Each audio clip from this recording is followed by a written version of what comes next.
Mornings from 10 to 11. It's time for Wolo and Friends on Sports 56. Here is your host, the voice of the Tigers, Dave Woloshin.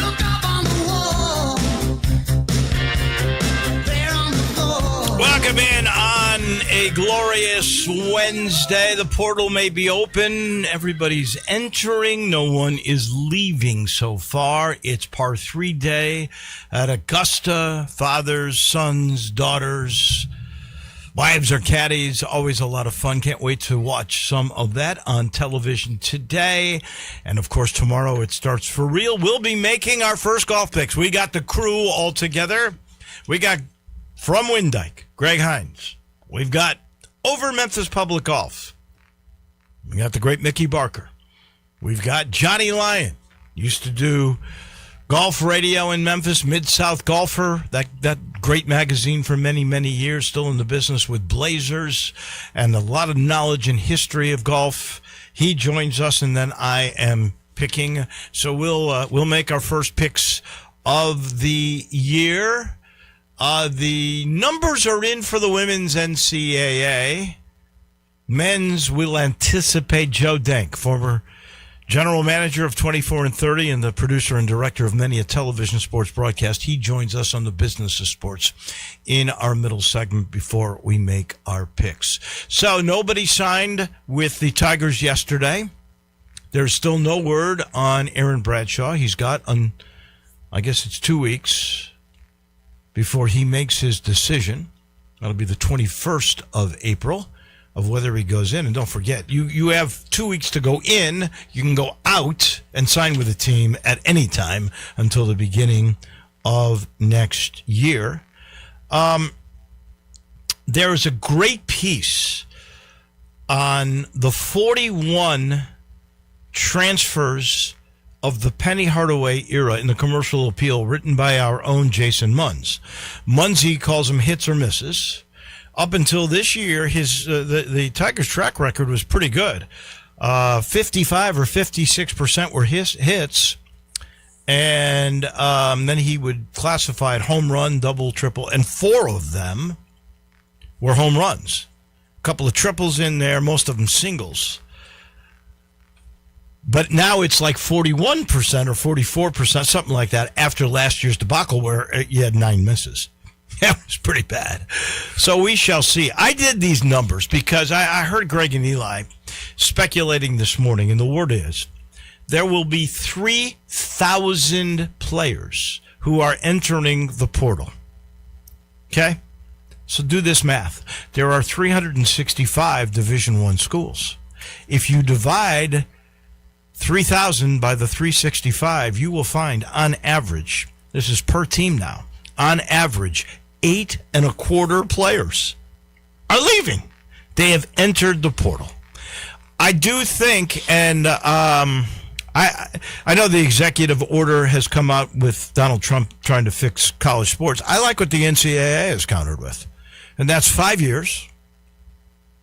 You either have the clock ticking beginning with your high school graduation or your 19th birthday. So that means if you're a foreign player, maybe you started being a pro at 14, whatever, you got till 24 to play. Anybody's got till 24 to play in college basketball or football. Nobody over 24 should be playing. It's college. And you're getting an extra year. If you're a player, you may be giving up a red shirt or a gray shirt or a developmental year, but you're getting an extra year of eligibility. I think it's great. I hope that's what they adopt. Oh, and also you get, I don't know where I don't think they addressed the transfer portal. I don't mind the executive order where you get one free one, and if you want to transfer after that, you got to sit out a year. I mean, you should. If you made a mistake, okay. You get one chance to rectify that mistake. I'm not sure where I feel about if a coach leaves, because the truth of the matter is you do sign with a coach these days more than you do with a school. So that I could go either way, but that is all debatable. Have you seen, speaking of portal, what is going on with women's basketball at the University of Tennessee? She has lost every single player every single starter. A 5-star, I think, number 5 freshman in that class.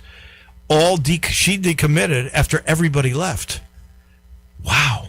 Kim Caldwell has no one on her roster at the moment. Now, we've seen total remakes. Didn't work out so well for Memphis. I believe Michigan has almost a total remake from the Juwan Howard ugliness 2 years ago. And guess what? They won a national title. So it can be done. But Kim Caldwell basically had this comment that last year was the worst year of her professional career, and she said the players deserve better. The players listened. They all left. Crazy. Hannah Hayden, the new Memphis basketball coach, got a new contract. The Jonah Dillon from the Commercial Bill did a good story on this, explaining that contract, digging into the details, and he'll join us on Friday.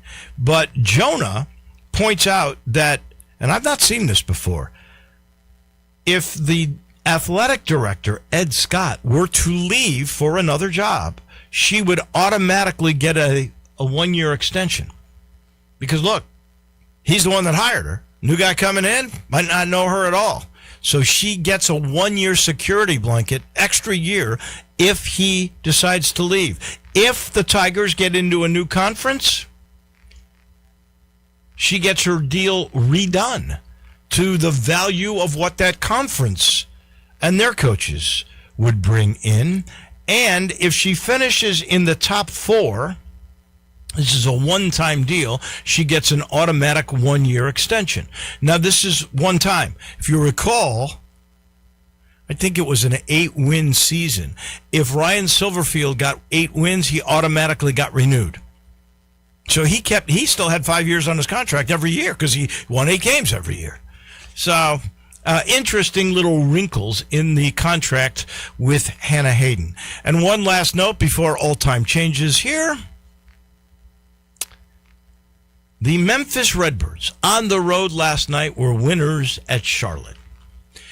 The Memphis Redbirds, in the era that they are in, had the best season, 80 wins last year. They are off to a 9-1 start. They'll be home, doubleheader next Tuesday at AutoZone Park. I got to get there and see this team while they are so hot. This, ladies and gentlemen, is the 100th show of one particular guest.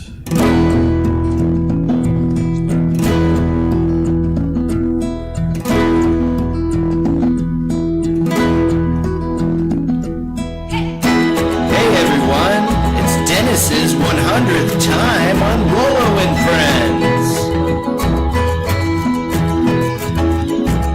And no one knows why.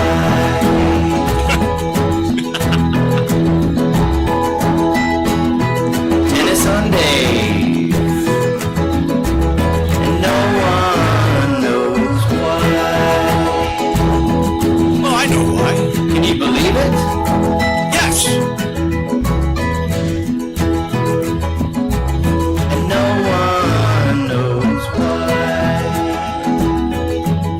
Dennis on Dave times 100. I know why, because it's always interesting and usually funny. Well, that's why we have you. I was talking with our friend Jeff Hewlett, who did the Dennis on Dave jingle, and I was just pointing out that you never explain my presence here. Like with Joe Dink, you say Joe, general manager of 24 and 30 for a long time, producer of hundreds of games. Everybody you just talked about doing golf picks, you explain who they are and why they're on the show. You never explain who I am or why I'm here. I have said from the very beginning the different perspective on sports. Right. I've never said from a comedian, because even though you are a comedian, you are a sports aficionado. I did over a decade of sports talk radio. You never mentioned that. I've written. I didn't remember. I've you written did that. for magazines for decades. On you never sports? mentioned that on various things. Sports a lot of the time. I have written about sports. I've talked about sports for a living on the radio, and yet you just I'll never. be very never honest say with why I'm you. here. My memories of you over all these years. We can change this. My memories of you are as the Kids Club host. True. Okay, and as a disc jockey, Right. and a comedian, Right. a touring comedian, a funny guy. All these I must confess, I don't remember you ever doing talk radio. Oh, I did. Sports quite a bit. talk radio. I did talk radio. One studio over with Tony Brooks for a couple of years here on Really? Flynn. Yeah, we were on John Rainey's station, Super Sport 1030, the sports flamethrower, 50,000 watt flamethrower of the Mid South. Yeah. Which if it ever got to Is 50,000 John watts, Rainey still with us, by the way? yeah, I think he has his he has a show. Does he still have a gambling show? I think his show is about pet care. Oh, you know why? Because his daughters. I think he is a part of a pet care. Yeah, his daughters did this thing. What is it? It's called Barks and Recreation. One of the most clever names for a pet company that you could have. Some of the time, we literally could have gotten better reception if Tony and I just stood on the roof of the building and shouted when we were doing that show. But so I did it for a while. Anyway, and I'm never here to promote anything, except today. Oh, no. Where I am actually here to promote something. You can show that on the camera. Comedians talking baseball. Yes. This is, the camera's right here, Dave. Oh, thank you. Yes, my friend Mike Vance, a very funny comedian out of Houston, Texas. He compiled this. He contacted a bunch of us, a few dozen comedians, and we all wrote different pieces about baseball. I have two in the book. I have one about when my friend Justin Dobbs and I conned our way into Busch Stadium on the day that Mark McGwire hit 62 the first time in 1998. Wow. How did you count your way in? Well, technically, we were at Busch Stadium when Mark McGwire hit his 60-second home run the first time. We were standing outside looking at it on a television over a concession stand, but we were at Busch Stadium. Now, moments after he hit that home run, a couple walked out because they had a plane to catch or something, and we bought their tickets at face value and bluffed our way into the stadium and ended up on the third row of the loge behind home plate for the last 3 innings of the game. And it was a great time. We had a blast. Talk about that. And then there's another piece I wrote that's a Subway series that's about various times that my wife and I have been to both Yankee stadiums and both Shea and Citi Field. Okay. And so it's just about going to New York baseball, which is Well, you know, you could have been Wrigley and absolutely whatever they call the old Comiskey or the new Comiskey. The Cell. But there's a ton of really, really funny, really entertaining pieces. It's all just comedians who love baseball. Bob Wall from Arliss. Yeah. He's Love got him. a piece in here, and it's a bunch of like road warrior comics who just, we had a lot of time on our hands, especially during the day on the road, to just sit around and watch baseball. And so it's a bunch of comics talking about baseball. It is available on Amazon, Comedians Talking Baseball. And you could probably order it through local bookstores, which would be a nice thing to do to support local bookstores. Okay. So doing that. So don't go to Amazon, go to a local bookstore. That would, it'd be a good thing to do for local bookstores. Well, there's only two that I know of. Novel and what's the one in Midtown that's... there's Burke's. Burke's, yeah. Yeah, there's Those Burke's, are the only there's two I Novel. know. No, there's, I think there's still Barnes & Noble out east. Really? I think so. Where? I think so. Out Wolf Chase, I think. Wolf Chase? I think so. All right, moving on to actual sports. You were talking about the 3,000 kids in the transfer portal. Rick Pitino does not recruit high school players anymore. At all.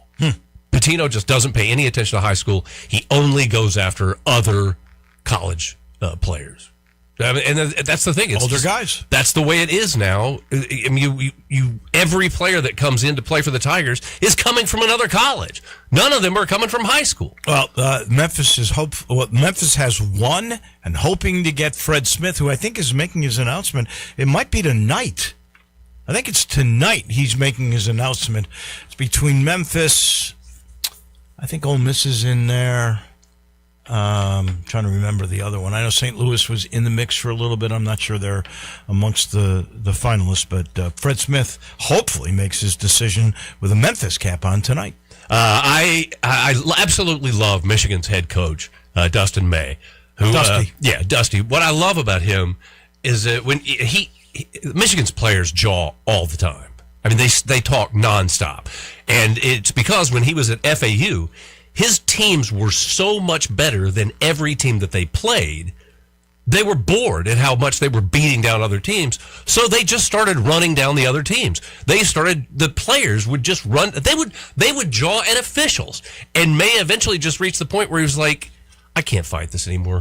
Just go ahead, say whatever you want. Just don't cross the line. But if you want to mouth off to the other team, and it seems to work for us, go ahead and do it." And they won a national championship while their players were dogging the other team. Then it was a lot of fun to watch. Well, they had a right to dog every team. They beat the heck out of every team except for UConn at the end, and they beat them pretty solidly, too. Yeah, that was a great game. Greg and Eli mentioned that Fernando Mendoza has let it be known that he will not be attending the NFL draft, which I just think is balling. I know I'm going to be the number one pick. I don't need to be there. I don't understand why people I personally don't understand why people enjoy the NFL draft. I think it's dull as can be. I've never sat through I'm not draft. a big fan either, because you can just look at the ticker real quick and see what's happening. And all I want to see is who the Saints picked up. That's all I care about anyway. I care about the top 5 to 10 picks, and then I care about every pick the Bears make. Exactly. That's all we care about is our teams. And but I also think that part of it is Mendoza. Well, he wasn't a drama major, and he's not going to be able to pretend like he's happy that he's getting drafted by the Raiders. There's no way to stand there and pretend. Especially, since they just signed another quarterback. That is the craziest thing. It is what it is. No. I guess they're going to bring him along slowly. It's always a good luxury to have. Unfortunately, they're bringing him along slowly at the Raiders. He's not going to learn anything by watching a crappy football team. You may as well put him in there. He's a big, strong kid, and he's going to be a great quarterback eventually for somebody, but it'll be when he's done with the Raiders. Puka Nacua, wide receiver for the Rams, has checked himself into rehab. Unfortunately, there is not a rehab for being an anti-Semitic dillweed who bites people. I know. He bit a woman. I know. What is wrong with this? And there is no rehab for that. No. Well, he's not saying there's anger that maybe he can work out that causes him to bite. I don't know. He's a weird dude. I really used to like Puka Nacua. Me too. Mainly because it's fun to say his name. Puka Nacua. And he's a fun receiver to watch. He's really a fun guy to watch, when you... I could never like him now. No, obviously not. It turns out that, he's an anti-Semitic dillweed who bites people. And, going to the other side of a great guy, Shohei Ohtani. The other day, it was a very rare downpour in Los Angeles. Raining really hard before the game. Nobody's out on the field. Shohei comes out and goes through his regular routine. Oh, I thought you were going to tell me he slid on the tarp. He came out with a backup catcher and did his regular warm-up routine, played catch, threw long balls, did 15 minutes of groundwork, all in pounding rain. One group of people were watching. This kid... The Japanese reporters? No. It's an 8-year-old kid, Kane Cochran. He and his family came from Virginia Beach to see Shohei play for the Dodgers. And, the fans can get down to the field before the game to watch guys warming up. Right. He's standing out there, 8-year-old Kale, with his parents, who had hoodies with the drawstrings pulled tight, so they just had their little faces sticking out. His 2 sisters were in a covered area. Kane's sitting there in a ball cap, rain just pouring down on him. He was not going to miss Ohtani warming up. And Ohtani was the only guy out on the field warming up. I had the catcher with him, but he's the only player who was out there warming up. And to his credit, when he finished, he didn't head to the clubhouse. He went straight to this kid, gave him the ball he'd been working out with, took pictures with him. Wow. Was a classic act. And meanwhile, an 8-year-old made his parents stand there in the rain. Yeah. So he could watch. Well, those are good parents too for doing that with their kid. But I thought you were going to say about the gift that he bought every Dodger, every teammate. He bought him a very expensive watch. Oh yeah, he's a very generous guy. Yeah. He's a really making $100 million a year. You can do that. It also said that Cade's mom was seen wiping away tears. She was standing in driving rain. Yeah, it was wet. Yeah, we don't know if she was crying or not. The Washington Nationals celebrated their 21st anniversary by showing Sorsha Lewis sipping her first beer on her 21st birthday. I saw the footage of this. This was not Sorsha's first beer. Yeah, right. You remember your first beer? Yes, you go. The first time you took a sip of beer, you did not go, this is what I've been waiting on. Yeah. No, you went, this is awful, but I'm going to force myself to learn to love it. Exactly. It's an acquired taste. And Sorsha was not unhappy with the taste of her first beer. Sorry about that. Jose Ramirez celebrated breaking a record that no one expected would ever be broken.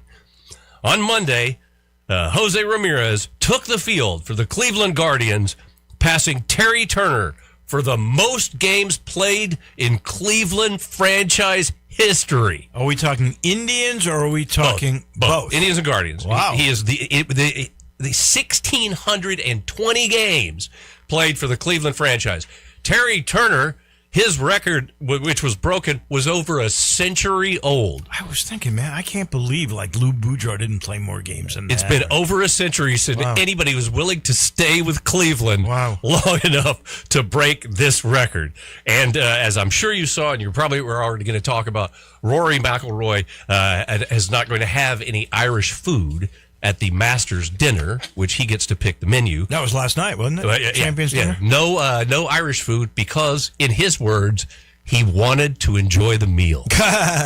Yeah, it is interesting. He picked he picked like 9 courses and this wine that they have down in the cellar. One thing I did not know is that the guy who hosts the dinner, because that's the champion hosts the dinner for all the other champions, that guy's got to pay for it. Is that right? Yes. I always thought the club paid for it. I assumed that too. I didn't realize that. So Rory put out the cash, baby. Rory had to scratch out quite a check. Well, he's doing pretty well, bro. But I have some friends who went to Ireland last year, and they did say that the food is the worst they've ever had. Yeah, I have heard that myself. It is literally meat and potato. Or potato. Thank you, my friend. It is always good to have you with us. This is Comedians Talking Baseball. Dennis Philippi, former Kids Club host, former disc jockey, former sports talk show host. He's brought to you by Dinstall's, and the word is in. We got a winner. You care, Dennis, to venture in on who won? I'm going to go with the chocolate-covered strawberry. Oh, my gosh, you're brilliant. It's got the fun. Chocolate. I immediately said it was fixed. Cashew Crunch got robbed, or the Turtlettes could have been robbed. But we know the word is the champions are those great chocolate-covered strawberries with the fondant and rolled by the chocolate. It's incredible. You can get them on a special victory price for $24.95 for the dozen. You just can't believe how good this is. And you can still get Cashew Crunch or the other guys that were runner-ups. The losers. And Fudge, which was the world champion.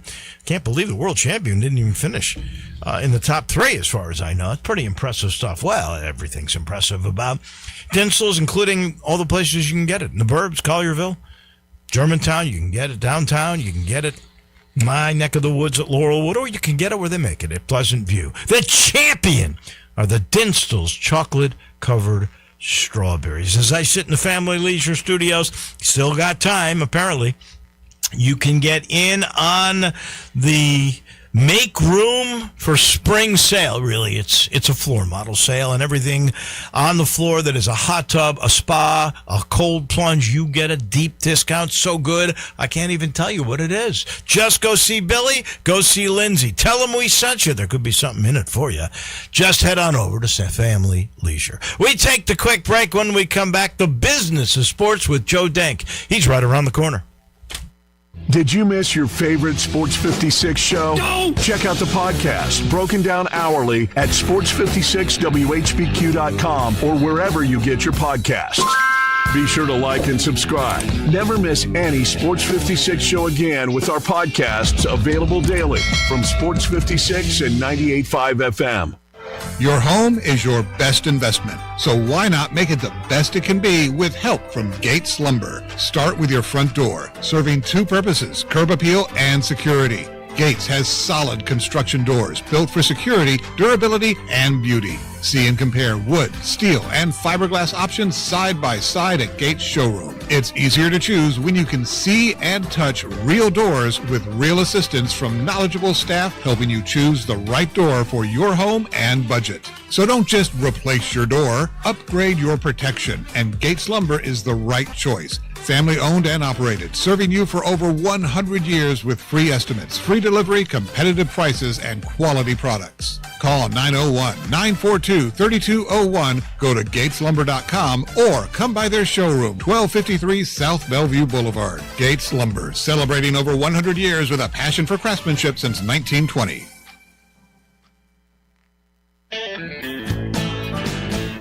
Hi, this is Troy Fiveash, owner of Fiveash Roof Services. I wanted to take a minute and discuss advertising with you.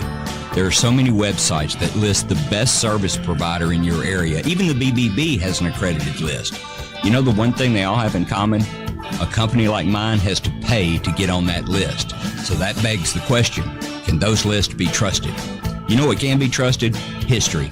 We've been around for almost 30 years providing customers with the best service and the best products that we possibly can. So if you need a roof, siding, or gutters, give us a call. We'll come talk to you and let you decide for yourself whether or not we know what we're talking about. Fiveash Roof Services.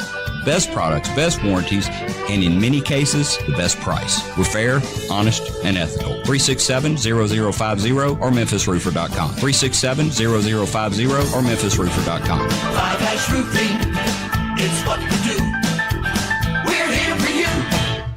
Let me ask you something. I bet it's Central Barbecue related. It is Central Barbecue related. Shoot. You don't want me to ask you a Central Barbecue related question? No, I mean shoot as in go ahead and ask. Oh, you can be very confusing. Ask your question. Which one of Central Barbecue's sauces is your favorite? That's a trick question because, you know, Central Barbecue slogan is smoke is our sauce, so you don't really even need a sauce.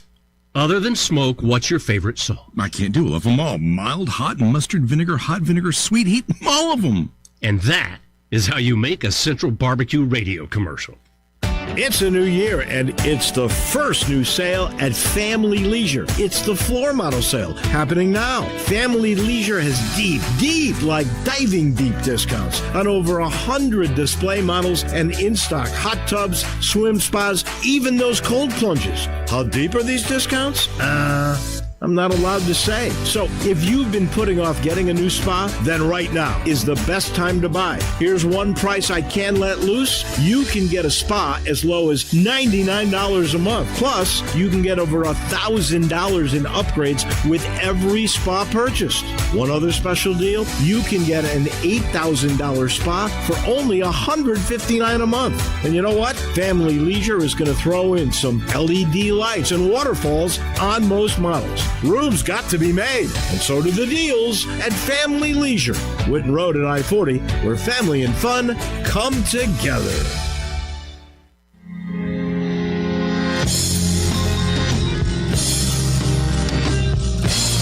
Now back to Wolo and Friends on Sports 56. Here once again is the voice of the Tigers, Dave Woloshin. We're about to get down to sports business with Joe Dank. He's brought to you by Southern Security. Whether you're a small business owner, maybe you're buying your first home, Southern Security could be your trusted financial partner. They are a not-for-profit. They can do things banks can't do. 7 locations there, and they've been serving the Mid-South with the best rates, service, and technology for over 75 years. Voted best credit union in Mid-South for 6 straight great years. You can join so easily by going to southernsecurity.org or talk to a person at 901-452-7900. Southern Security, your home team credit union, federally insured by NCUA. Joe Dank, as he always does, joins us on Wednesdays. The business news of the television ratings for the women's tournament is in. How did they do? And I want you to compare that with the Caitlin era of 2 years ago. Good morning. Well, as we know, nothing will ever probably compare to the Caitlin era. But the good news is the women's championship game on Sunday was plus double digits versus last year's women's championship game. So the UCLA beat South Carolina, as we know, and the game did 9.9 million viewers, and that's up 15% versus last year's game. So a lot of people attributing it to Easter Sunday. There was a very high percentage of the audience was out-of-home viewing, which indicates people were together, and they actually put the game on. So it was a good day for the game to be on from the standpoint of competitive elements, meaning there weren't many. The game was, of course, on ABC, and that was important, and that's good for the women's game. But it was plus 15%. But again, you asked about the Caitlin Clark comparison. So remember this: this year's game did 9.9. I get it. Let's round it up to 10 million. I'm going to give them that 10th. All right, they get 10.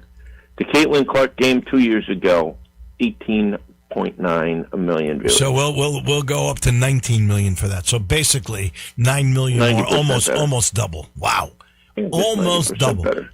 That is such a phenomenon. I don't know. Will another player come along like that has that kind of connection with the audience? I mean, that's incredible. Think about it.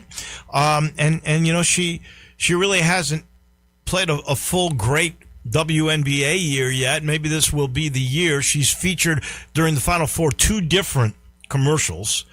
So she's making her money. She's State Farm. She's with the credit card that everybody has a lot of people doing spots. I'm not sure we'll ever see that kind of connection again with one girl that had this really great year and a half run. Yeah, I don't think you'll ever see anything like it. It was one of those. Well, you recall, remember people were talking about, is this a moment or is this a movement? Turns out it's a moment. It's a moment that'll probably never be duplicated, and it was just one of those things. It was a lightning in a bottle. It was the planetary alignment. It was all of those things. It all came together. I do think, as it relates to Caitlin Clark, the upcoming WNBA season now is very important for her and for this league because, as you know, great money has come to the WNBA in form of a media rights deal. The value of teams has gone through the roof, and people are paying, huge amounts of money for these franchises. The league is expanding, and it did finally settle its collective bargaining agreement last week. And so the season is going to start. It's going to be very interesting to see if Clark can play, if she still can be as popular as she was and can drive ratings, and if the overall league can continue on a growth trajectory. So the women's game is just interesting. And, we said, so this was plus 15%. The real story on the women's Final Four, though, David, was on the Friday night semis. South Carolina and UConn played. That game was noteworthy for many things. Yes. Basketball maybe not the most noteworthy, but that game did 5.4 million on Friday night. That was 47% better than the prior year. So a huge uptick there. And then the UCLA-Texas game that followed it did 5 million viewers, and that was good for plus 19%. So the women's games were in good order as it pertains to last year. 2 years ago will never be touched. We're still waiting on the men's, and the men's we can't necessarily expect to see comparable type of growth. First and foremost, because the games, as we know, were on cable this year, right, and not on CBS. I hate so to that's say going to suppress the audience. They weren't great games either. No, they weren't. I mean, who would have thought Michigan would pound the heck out of Arizona that way? And Right. obviously, the Illinois-UConn game was not really a great game.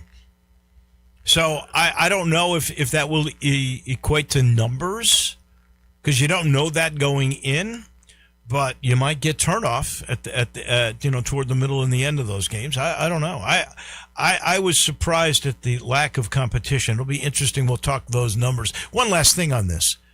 The new WNBA deal. I think you got to give a lot of credit to Caitlin Clark on that too, because she changed the numbers for them as well.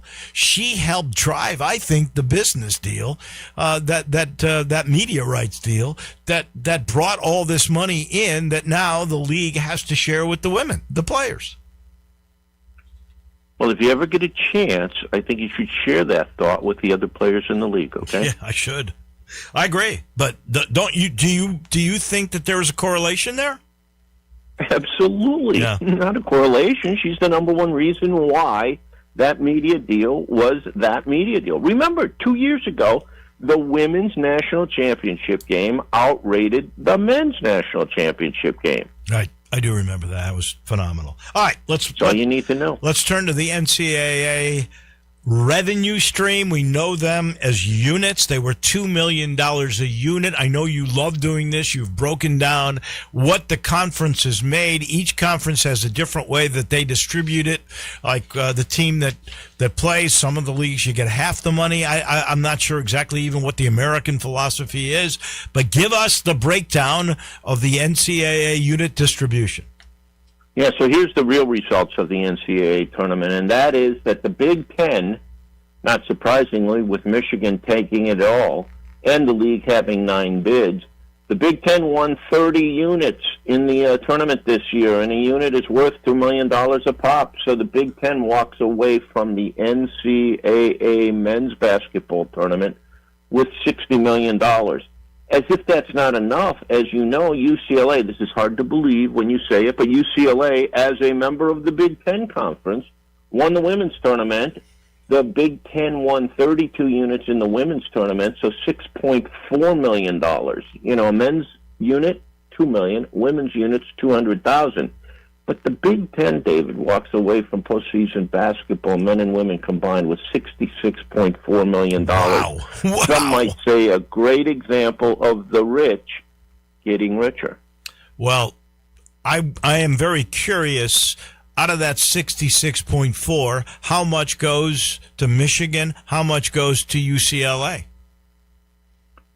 The Big Ten, generally speaking, is a league that takes all of its revenue and divides it amongst the full membership. And there are now 18 members. Now, some of those members that came over from the last 2 that came, Washington, Oregon, are getting lower shares here in their first 5-year period, right, which we are still in.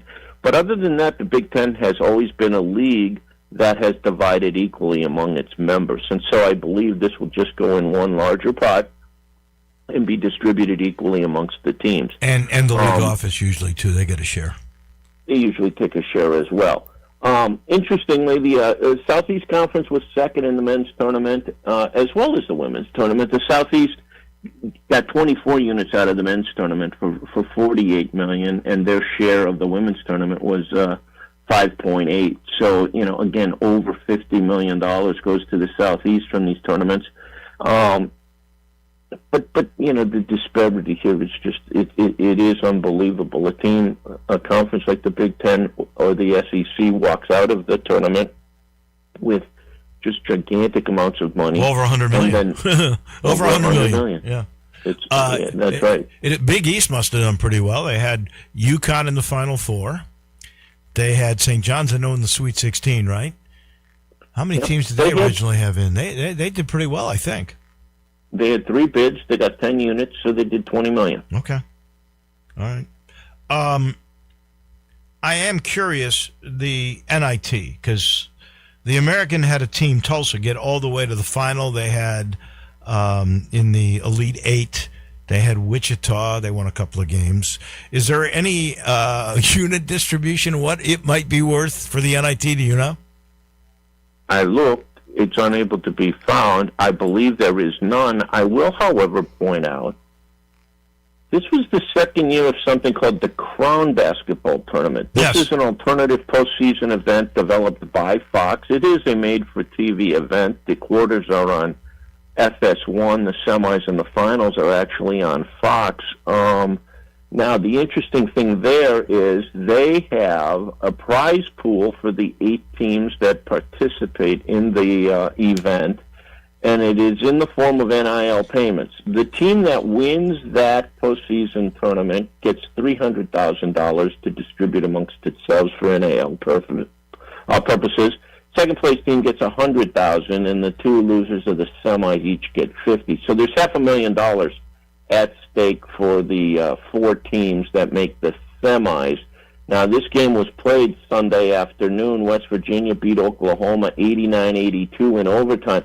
And what you've seen here, here's the field of this tournament. West Virginia, Oklahoma, Rutgers, Creighton, Stanford, Colorado, Baylor, and Minnesota. What you don't see anywhere here is a Cinderella team, right? No. I think to get into the tournament, you have to be a Power 5, because they include the Big East as a power conference. So you got to be in the Power 5. Memphis would be ineligible by their criteria, I'm almost certain, to be in that tournament. Oh, you're right. You're right, but my point is, this was an event created by a primary rights holder of the Big Ten and the Big East when it comes to basketball, to simply create additional revenue opportunities for them in the postseason. Now, why would you do that if you could go to the NIT and make money? Because you can't go to the NIT and make money. Is my point. Yeah.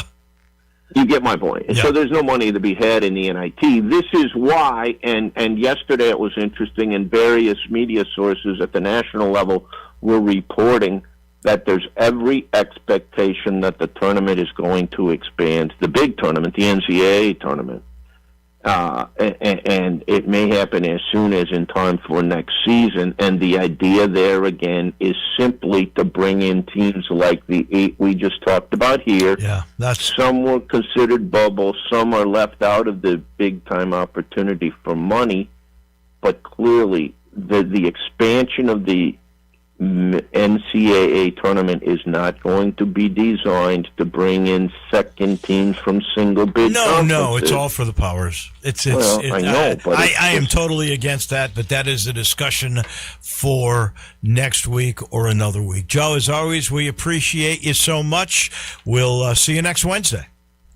Thank you. That is our guy on the Business of Sports, Joe Dank. He's brought to you by Shell Dunn. You want to sell that house, you got to have a point guard. He's your point guard. You got to have a strategy. He's got a strategic marketing plan that has worked for years and years and years and years. He's been around longer than anybody I know in the real estate business, and he's still wowing everybody with that strategy. And, of course, his work ethic. He's always working. He's available for you 24/7, 365. If you call 483-0546, I guarantee you he will answer. Or if you want to see what he's all about, go to memphisrelocate.com. He tells you, talk to 2 or 3 real estate brokers. Just make sure he's one of them. And then you will be sold and you'll prosper from it because he'll price it right and he'll sell it quicker than anybody. He gets you to the closing table. He's Shell Dunn Rosengarten. We take a break. When we come back, Greg Hines, Johnny Lyons, and Mickey Barker. We make our first picks of the year. Yes, the Masters is here, and so are the golf guys. Add a little fun to your lunch break. Join Johnny Radio for Sports 56 Happy Hour from 11 to 1 every weekday on Sports 56 and 98.5 FM. At Jason's Deli, when you're dining in or picking up curbside, you can expect wholesome food and no surprises, just delicious sandwiches, crisp salads, and quick quality meals made with the freshest ingredients and no artificial trans fats, MSG, high fructose corn syrup, or artificial colors and dyes. Around here, a lot of thought goes into what we put into our food and what we take out of it, because you're not just taking a bite, you're getting a taste of who we are. New items are constantly being created to expand our menu for all tastes and special diets with vegan and gluten-free options available. Convenience and on-time delivery you can count on. It's just a click away at jasonsdeli.com, so whether you need to feed 5 people or 5,000, the team at Jason's Deli, they have the credentials and the commitment to keep you satisfied. Freshness is nearby at Jason's Deli with locations at Ridgeway in the Park Place Center, Poplar and Highland, Germantown Road in Cordova, and on Goodman Road in Olive Branch. Jason's Deli. It's wholesome food and no surprises. In case you haven't noticed, things are hopping in downtown Memphis. Spring is in the air and people are out on the streets, and one of the best places to be downtown right now is Bell Tavern, Memphis's perfect downtown neighborhood bar. And while Bell Tavern is renowned for its ice-cold beer, signature cocktails, and genuinely friendly staff, you can also get a tasty meal there. Nothing fancy, just the kind of pub grub you expect to find in a place like Bell Tavern. The thing about Bell Tavern is, it's an oasis that always delivers. Visit Frontier Western Store today for new shirts and boots. Frontier is your top Carhartt store in the Mid-South. There's thousands of in-stock shirts and jeans. They have the classic K87 pocket tee in every color they make, including new ones just released. Available small to 4X. Want new jeans? Frontier has you covered with super tough work denim by Carhartt. And you've got to check out their selection of Ariat jeans for men, women, and children. You'll love how easy it is to find the size and style you need. Have you seen Frontier's remodeled world-famous boot showroom? It continues to expand. New styles by Ariat just arrived, plus plenty of in-stock proven classics too. Whether you need work or dress boots, trust that Frontier's the place to come. See thousands of pairs of Ariat boots and thousands more by Dan Post, Corral, Durango, Rocky, Twisted X, and others. And Frontier's pricing is lower than online and chain stores, so you know just the local shop to visit. Frontier Western Store, 5880 Goodman Road in Olive Branch, and on the web at frontierwesternstore.com. Locally owned and operated since 1967. The 2025 Range Rover Sport sits right at the heart of the Land Rover lineup, offering a perfect mix of style, performance, and versatility. Smaller and more agile than a full-size Range Rover, it's a great option for everyone who wants luxury and practicality. Every model comes with 8-speed automatic transmission and all-wheel drive standard. Whether you navigate city streets or tackle rough terrain, Range Rover Sport has you covered. Every drive is powerful and breathtaking. The 2025 Range Rover Sport is the epitome of sporting luxury. Test drive one at Jaguar Land Rover Bluff City. Snapshot from Progressive wasn't created for just anybody. Oh no, we made it for you. Smooth accelerators. When that light turns green, you're off. Like a warm knife through firm butter. Going from 0 to the speed limit in an appropriate amount of time. Sure, your car has horsepower, but your horses prance around as silky smooth as your right foot. Fancy Prancerton. With Snapshot, safe drivers like you get personalized rates based on your driving habits. Sign up today at Progressive.com. Progressive Casualty Insurance Company and Affiliates. Snapshot not available in California or from all agents. Now back to Wolo and Friends on Sports 56. Here once again is the voice of the Tigers, Dave Woloshin. I know we've already had a lot of golf, but it really begins in my mind with the first major of the year in beautiful Augusta, Georgia, the Masters, which means we get all our guys back together. From Windike, Greg Hines joins us. From Memphis Public Golf, the Czar, Mickey Barker joins us. And the guy who used to do Mid-South Golfer and radio shows and still does Blazers for golf courses all over the world, that would be the one and only Johnny Lyons. So all of you guys are set. Before we make our picks on Augusta, let's start with a couple of topics. We'll begin with Tiger Woods. Greg Hines, give me your sense when you first read the story on Tiger and the crash. Yeah, heartbreaking. That's all I can really say about it. I mean, the guy's obviously in a lot of pain with all the injuries he's had and all the challenges he's had with his body. But, man, just heartbreaking to see that and to see him go down this road again. It's not, third time it's happened? So I really don't know what to say more than that. Wolo, heartbreaking. One of the greatest golfers of all time, probably the greatest golfer, second greatest golfer of all time. To see this is just disappointing. Obviously a guy who needs help. Johnny Lyons, your thoughts? Hello, everyone. Good to be back with you. Tiger Woods falling back into his old habits. He's unfortunately having too much pain, and it's sad to see, but hasn't really done much as far as winning anything in the last 3 or 4 years. Oh, but clearly involved in golf decisions, the schedule that's coming up. He's the man on the board. He was going to be the Ryder Cup captain, so there is definitely a loss there for the game, I think, and he's become quite the architect as well. Mickey Barker, what was your first sense? Good morning. Good morning, Dave. Yeah, just like Greg said, very disappointing. Just, I understand the pain and all that, but, Tiger's smarter than that. That's not a mistake that he should make. He should have been smarter than doing that. And yeah, I hate to see it. He's been involved with the Ryder Cup very closely as behind the scenes kind of assistant captain, and probably was going to be the captain, I would guess. And now, he's going to take some time back. How long that will be, I guess, is unknown. But I would think at least this whole season, probably. So while we're on that subject, he was probably going to be the Ryder Cup captain. And so now we know, they waited too long last time. They ended up with Keegan Bradley. That was a disaster. I think that's a fair thing to say, to lose the way they did at home, although they did rally in singles on the final day, but they were really never actually having a chance, I think, to win the Cup. Who would you guys like to see as the Ryder Cup captain? I'll start with Johnny this time. Ryder Cup captain. That's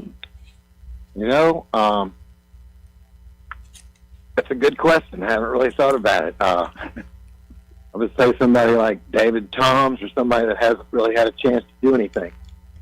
David Toms would be an interesting guy. Former connection with Memphis here, because his teacher was here for a long time in Rob Akins.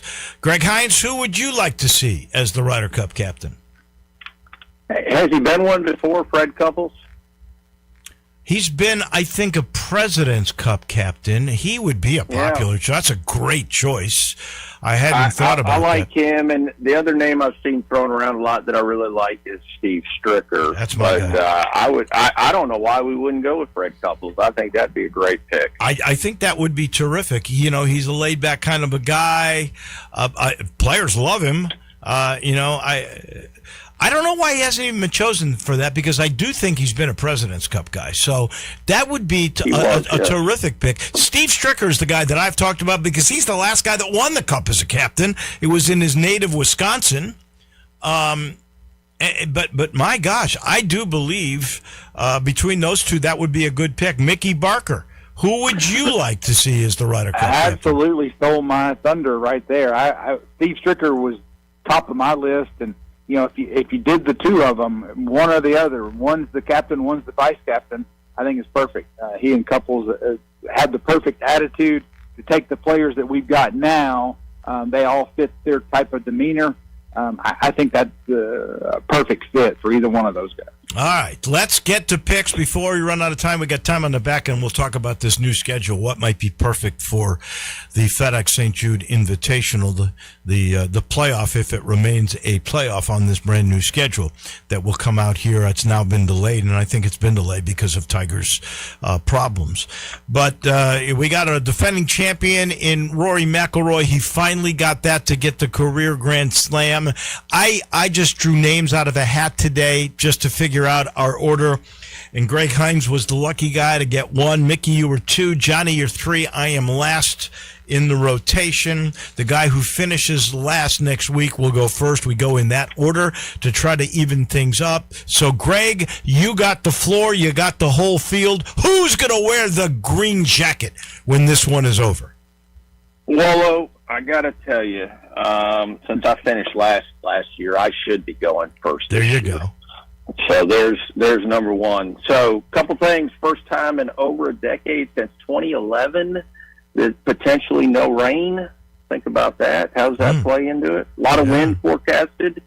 But I have to credit a member named Ryan last night. Told me at men's night at Windyke that the last 2 Masters champions also were the reigning players champions.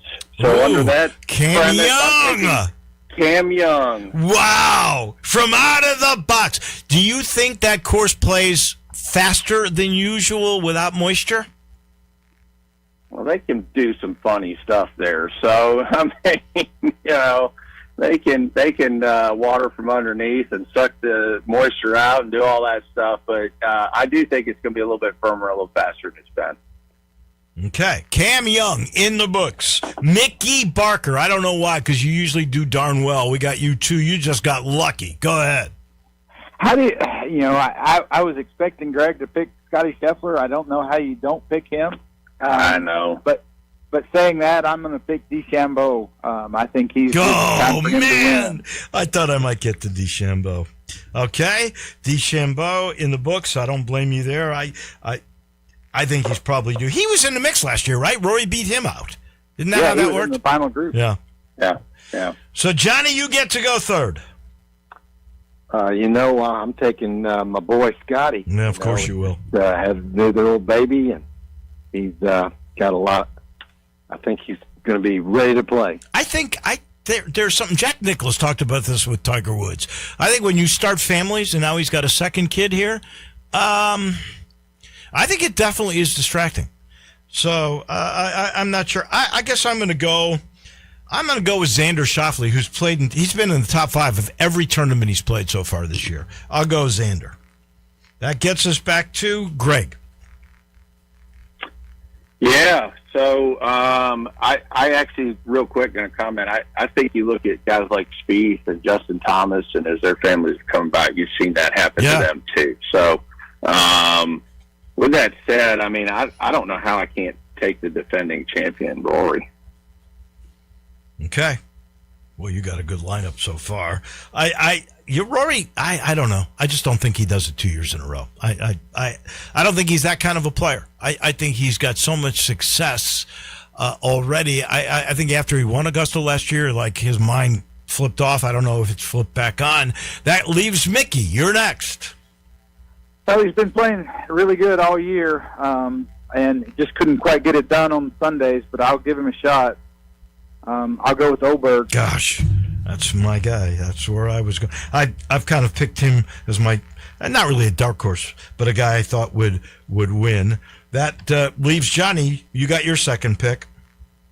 Okie dokie. All right. I'm going to go with, I think, the hottest golfer there is, Matt Fitzpatrick. Good pick. That's where I would have gone. I'm going to take a flyer here. I don't know where his head is at, but he certainly is capable of winning. I'll go with John Rahm. Let's see how many. We got 2 live players already in there. All right, that leaves Greg. Your last pick. I mean, I love him. I think he plays good there every time. Tommy Fleetwood. Oh man, yeah, I'd love for him to win. Honestly, Mickey. I would. My desire to see a winner would be Justin Rose.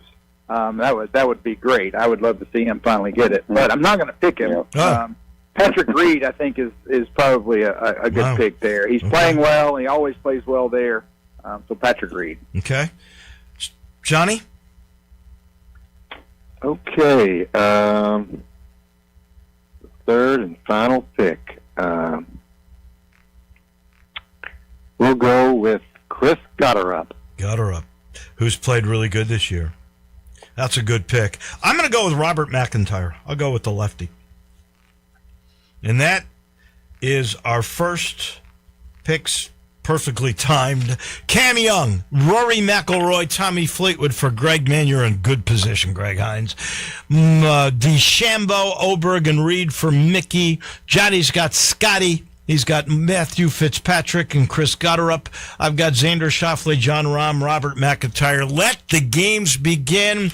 Gentlemen, our picks are brought to you by Memphis Public Golf. Mickey, you can attest for early April. Your courses are in unbelievable shape, aren't they? They are. We're probably, at least 3 weeks ahead of where we normally are. So things are really good. Excited about the year. Tomorrow, the driving range at Audubon goes onto regular grass. So I know a lot of people have been waiting for that all winter long. So there'll be even more people out there hitting golf balls. Well, guess what? And you've got carts off the path again. That is always a good deal at Galloway and Audubon. Thank you guys so much. The picks are in. Wolo. We'll talk next Wednesday. See you guys. Dave, thanks. There's the big gang, all brought to you by Memphis Public Links. That'll do it for us. Johnny Radio's right around the corner. We'll see you bright and early tomorrow morning. Have a great day, everyone.